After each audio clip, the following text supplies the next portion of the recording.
walaalayaal waxaan idinku salaamayaa oo idinku soo dhaweynayaa magaca Sayid Ciise Masiix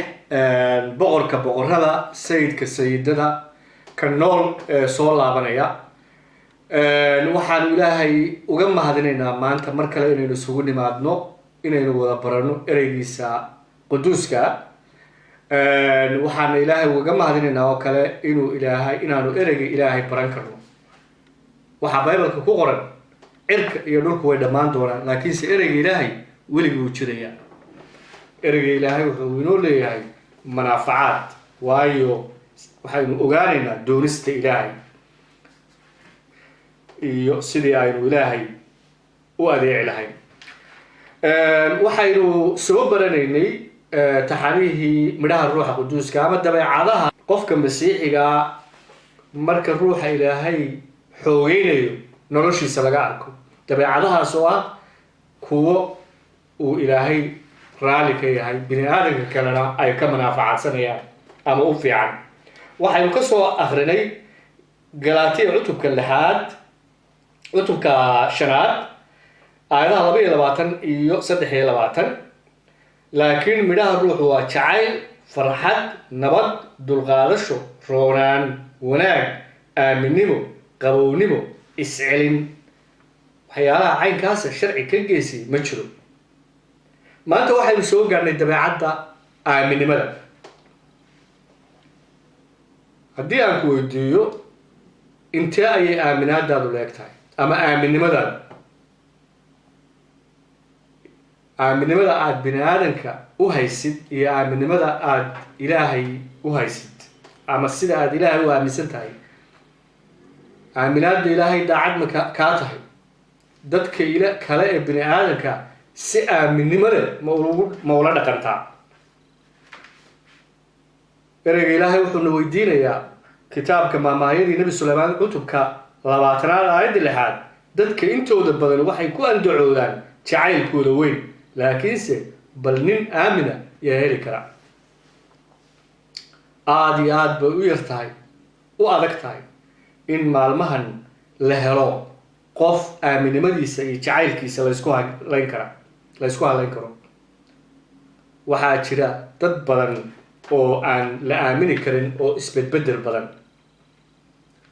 taasna waxaa keenay isla sida uu kitaabka quduuska inoo sheegayo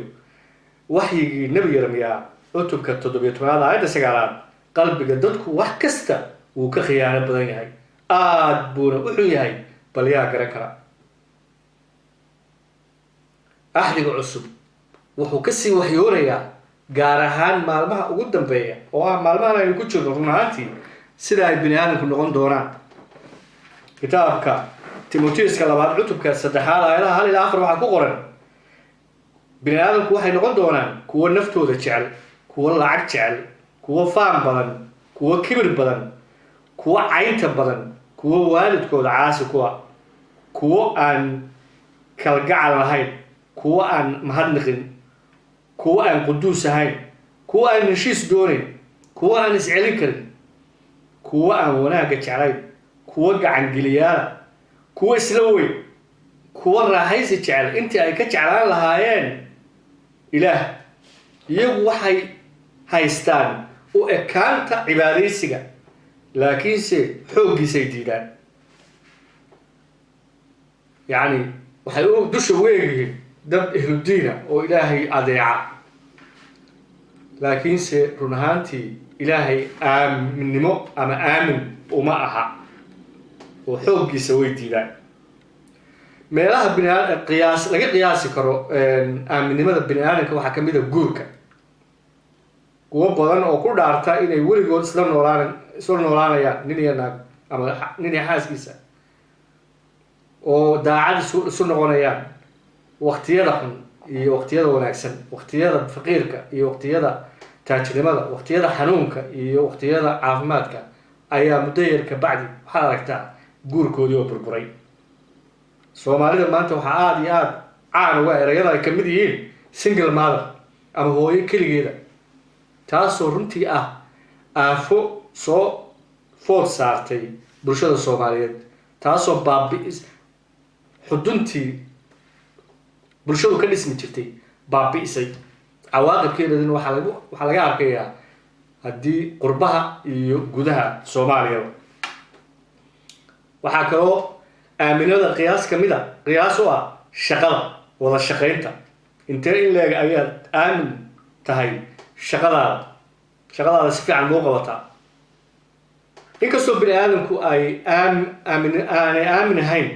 ilaahay markasta waa aamin. ilaahay waxa uu ereygiisa ku yidhaahdo wuu sameeyaa. innagana ilaahay wuxuu naga rabaa sida uu ilaahay isagu aamin u yahay inaynu aamin u noqono. laakiinse sida aynu aayadaha hore kusoo sheegnay Bible-ka, haddana waxaa ku qoran inuu qalbiga bini aadamku khariban yahay oo aan la isku halayn karin. haddaba sidee ayuu haddana ilaahay nooga rabi karaa inaynu aaminnimo la nimaadno ama aamin noqono? ilaahay ayaa qofka masiixiinta ugu ballan qaaday inuu ku xoogeynayo ruuxiisa quduuska, kaas oo iyaga garansiinaya oo fahansiinaya waxyaalaha ilaahay ka rabo, kaasoo iyaga xoogeynaya, kaasoo iyaga hogaaminaya, kaasoo iyaga marka ay isaga u hoggaansamaan iyaga ka soo saaraya dabeecadaha ay ka mid yihiin aaminimadu. markaa aaminimadu ma aha mid aynu inagu iska dhigi karno, laakiinse waa mid ilaahay nolosheenna uu inagu xoogeynayo. ereyga ilaahay Bible-ka waxaa ku qoran toobad keena oo midkiin waliba ha lagu baabtiiso magacaas ciise masiix dembi dhaafkiina aawadiis, oo waxaad heli doontaan hadiyadda ruuxa quduuska. falimaha rasuulada cutubka 2 aayadda 33. toobad keen waa inaynu toobad keeno. markaynu toobad keeno oo aynu la nimaadno qalbi hooseeya oo ilaahay doonaya inuu adeeco, waxaa layna siinayaa hadiyadda ruuxa quduuska oo aynu qalbigeenna ka saarno isla weynideennii, taas oo ina awoodsiinaysa inaynu samayno dabeecadaha ay ka mid yihiin farxadda, jacaylka, nabadda, dulqaadashada, roonaanta, wanaagga, aaminnimada, qabownimada iyo iscelinta. marka aynu aaminnimo leenahay, ilaah ayaynu rumaysannahay. waxaynu ku kalsoonnahay inuu ilaahay garanayo waxa inaga inoo wanaagsan. waxaynu aaminsannahay inaynu ilaahay dartii ama isaga daraaddii aynu dhexdiisa ammaan ku haysano. waxaynu rumaysannahay inuu ilaahay ina jecel yahay, ilaahay inuu inaga dhex shaqaynayo. waxaynu kalsooni buuxdo ku haysanaa barakooyinka ilaahay, waxyaalaha barakooyinka ilaahay inoogu ballan qaaday inay dhacayaan, xataa haddii aynan markaa inagu arkin. rumaysi ayaynu leenahay oo aynu ku qabno ballamada ilaahay. ereyga ilaahay Bible-ka kitaabka Cibraaniyadda waxaa rumaysiga lagu qeexay cutubka 11 aayadda 1. rumaysigu waa hubaasha waxyaalaha la rajeeyo iyo xaqiiqada waxyaalaha aan la arkin. markaynu aaminaad leenahay, waxaynu ku kalsoonahay xataa waxyaalaha barakooyinka ilaahay noogu ballan qaaday, xataa haddaynu intaynu noolahay arkin inay dhici doonaan, waayo ilaahay waa aamin. aaminimadu waa muhiim marka aynu xataa aragno ballanqaadyadii ilaahay inoogu ballan qaaday oo ka duwan haddana waxyaalaha aynu arkayno. marka ay dhibaatooyin ina soo food saaraan, marka ay jidadka ilaahay naga qarsoon yihiin, marka sharku ina soo weeraro, marka dhibaato inoo bedesho, waa marka laynaga rabo haddana inaynu aaminnimadeenna ay sii korodho, ama aaminaadeenna ilaah aynu ku qabnaa ay sii korodho, oo ruuxa quduuska nolosheenna si dheeraada uga sii muuqdo. aaminaaddu waxay liddi ku tahay baqdinta. aaminnimada ama aaminaaddu waxay naga ilaalisaa baqdinta. aaminnimadu waxay ka mid tahay difaac. kitaabka Efesos cutubka 6 waxaa ku qoran gaashaanka aynu ka gashanno shaydaanka oo aynu iskaga difaacno. aaminaadda ama aaminnimadu waa mid ka mid a waxay nagaga difaacdaa ruuxiyan waxay naga difaacdaa fallaadhaha shaydaanka ama cadowga oo markaynu aaminaad leenahay shaydaanku inagama adkaado oo inama geliyo inaynu ilaahay ka shakino waayo aaminaadeena ama aaminimadeena weyn kitaabka Cibraaniyada cutubka 11 ilaahay wuxuu inagu siinayaa tusaalayaal badan oo ah dadkiisii hore ama kuwii isagu doortay ee aaminimada ama aaminaada lahaa kuwaas oo ay tahay inaynu inaguna ku dayano Nuux ilaahay wuxuu u diray doon isagoo aan wax arag laakiin dadkii ku kacamayaan inuu doon weyn dhiso iyadoo la caayo iyadoo ummadii kale oo dhan ayna aaminimo ama aaminaad lahayn laakiinse Nuux ilaahay wuu adeecay waa tusaale weyn Ibraahim waxaa laga ilaahay uga yeeray dhulkiisii fogaa oo wuxuu u ballan qaaday inuu dhul cusub geyn doono inuu quruun weyn ka dhigi doono inuu barakeyn doono Ibraahim ilaahay uu aaminay oo uu ka soo baxay dhulkiisii oo wuxuu tagay dhul qalaad isagoo ilaahay aaminsan Ibraahim ilaahay wuxuu ugu ballan qaaday inuu farcan weyn ka dhigi doono laakiinse Ibraahim wuxuu Isxaaq dhalay isagoo iyo Saara waxay Isxaaq dhaleen iyagoo dad waaweyn laakiinse waxay aamineen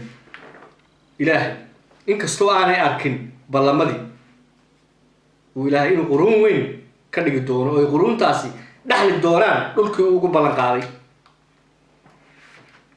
Yusuf wuxuu aaminsanaa in reer banu Israa'iil ay ka bixi doonaan adoonsigii Masar ilaahay buu aaminay inuu ilaahay taa samayn doono laakiinse taasi may dhicin waxay dhacday 400 oo sano dhimashadii Yusuf kadib taasi Yusuf kama celin inuu ilaahay ku kalsoonaado inuu ballamadiisa dadkiisa uu doortay uu u yeeli doono Muuse mucjisooyin weyn buu sameeyey oo Fircoon ka hor sameeyey inuu dadkiisa ka soo saaro adoonsigii reer banu Israa'iil reer Masar wuxuu rumaysnaa ilaahay inuu dadkiisa ka xoreyn doono oo uu dib ugu celin doono dhulkoodii uu ugu ballan qaaday laakiinse Muuse muu arag dhulkii muu gelin taasi laakiinse aaminaad buu tusay ilaahayna ballamadiisii uu kaga dhabeeyay oo reer banu Israa'iil way dhaxleen dhulkii uu ugu ballan qaaday marka waxa weeye aaminimadu waa inay inaga muuqataa xataa marka ayna arag ama aaminaadu waa inay inaga muuqataa xataa marka ayna hadda arag bini aadan ahaan ballamadii ilaahay oo buuxsamaya ama waxyaalihii ilaahay loogu ballan qaaday oo dhacaya way dhici karaan intaynu noolahay laakiinse waxaa jira ballamo badan oo ilaahay noo sameeyey oo xataa intay dhacaya maalin kale ama waqti kale marka waa inaynu mar kastaba ilaahay ku kalsoonaano oo aaminimo u lahayno haddaynu rabno inaynu guulaysano waxaynu u baahannahay adkaysasho kaba soo qaad qofku markuu orodyahan yahay waxa weeye adkaysasho weyn buu u baahan yahay Boolos oo kamid ah xertii Ciise Masiix markuu waraaqdii labaad ee Timotheus u soo qoray xabsi buu ku jiray oo waxa hubaalaha in isaga la dilay markii dambena waa la dilay laakiinse Boolos wuxuu ogaa inuu isagu ilaahay aamin yahay ilaahayna inuu aamin yahay ayuu ogaa waana sababtu u soo qoray aayadda cutubka afraad aayadda 7 dagaalkii wanaagsanaa waa dagaalamay tartankiina waan dhameeyay iimaankiina waan dhowray marka waxa weeye aaminimadu waxay u baahan tahay adkaysi aynu ku adkaysano rumaysigeena waa inaynu wax yar iyo wax weynba aamin ku ahna kitaabka injiilka Luukas 16 cutubka 10 waxa ku qoran kan wax yar aamin ku ah ayaa waliba wax badan aamin ku ah kan wax yar aan ku xaq daran ayaa waliba wax badan ku xaq daran ilaahay mas'uuliyadiisa marna ma yaraysto ilaahay ma yiraahdo waxan waa wax yar oo macna ma leh kanina waa wax weyn oo macno leeyahay kanna waan dayacaya kanna waan waxaynaya waa yeelaya maaha ilaahay waxa weeye mas'uuliyadiisa oo dhan waa sugu ballamadiisa uu ka soo baxaa innagana waxa la inaga rabaa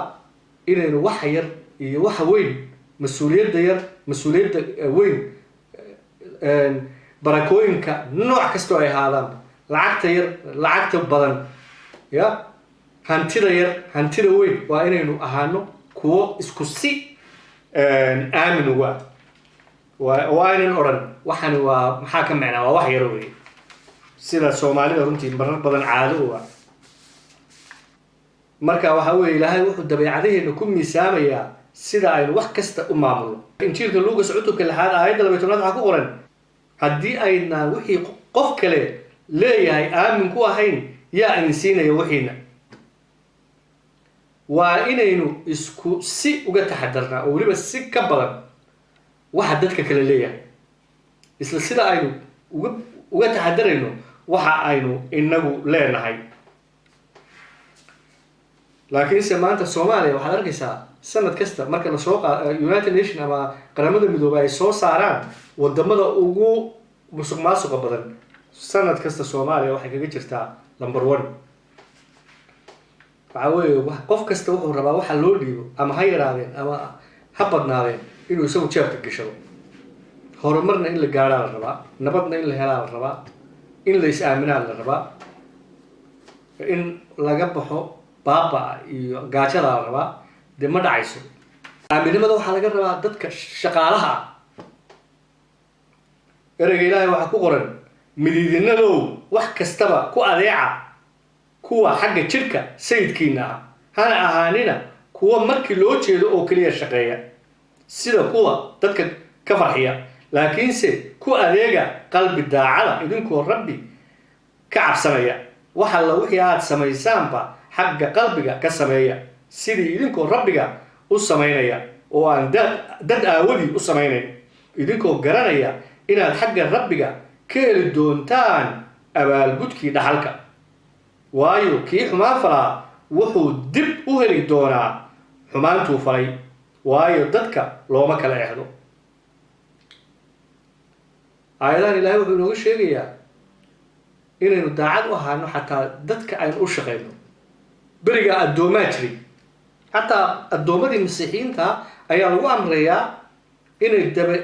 aaminaadooda ay Ciise Masiix ku aqbaan iyo ruuxa quduuska jirkooda ku jira noloshooda ay tusaan sida ay daacad u yihiin dadka addoonsanay maanta addooma ma jiraan laakiin halka waxa laga hadlayaa dadka shaqaalaha qof hadaad u shaqaysid waxa weeye inaad ugu shaqaysid si daacad sidii adigu Ilaahay u shaqeynay Soomaalidu waxay yaqaan waxa loo yaqaan qowda maqashii waxana ha u qaban yani gaar ahaan shaqooyinka dawladda markay qabanayaan dadka ka dhaxeeya Soomaalidu daacad ma aha waxay jecel yihiin inay danaystaan oo ay dantooda ay gaaraan taasoo ku tusaysa aaminima darra badan qabyaaladda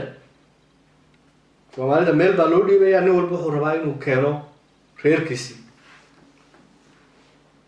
taasoo Soomaalida runtii gaarsiisay dib u dhac weyn iyo burbur iyo baaba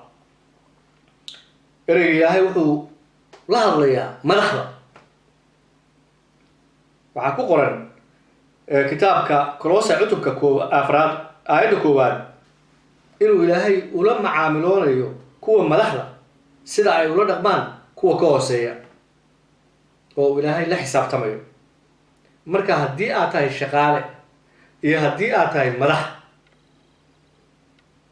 waxa weeye labada jeerba waxa laga rabaa inaad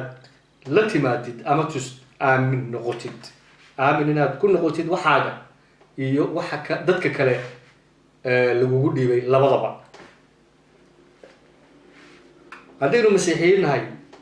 waa inaynu ruuxa ilaahay xejisano, waa inaynu ruuxa u hoggaansano si aynu aamin u noqono. ruuxa inagu dhex nool waa inaynu ereyga ilaahay akhrisano. haddii aynaan ereyga ilaahay akhrisan sidee baynu ku ogaanaynaa waxa uu ilaahay inaga rabo? waa inaynu doondoonno oo fellowship ama isu imaatin ama wada barashada ereyga ama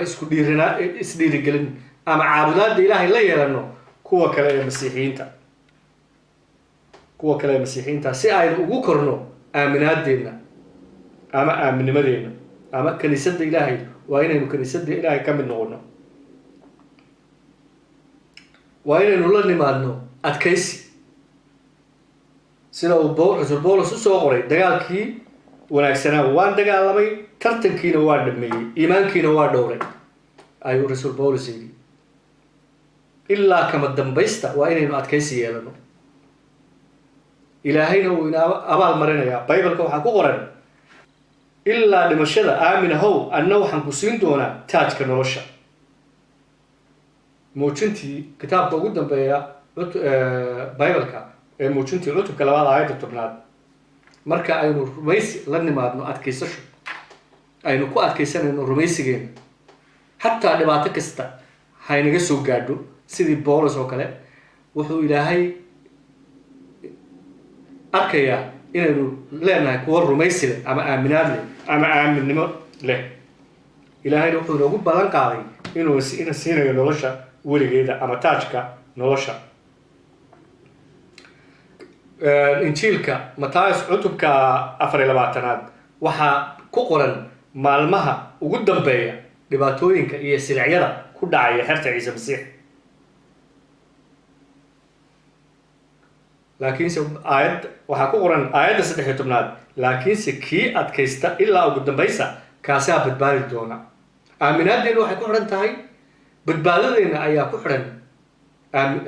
aaminnimadeena iyo rumaysigeena. maanta soomaalidu waxay ka tirsan yihiin meelaha dadka masiixiyiinta adduunka la baroon weeye soomaalidu silaca loo geysto. kii soomaaliga ahaa mindibuba iska wataa, qof soomaali masiixi hadduu arku u dilaya sida cawaankii.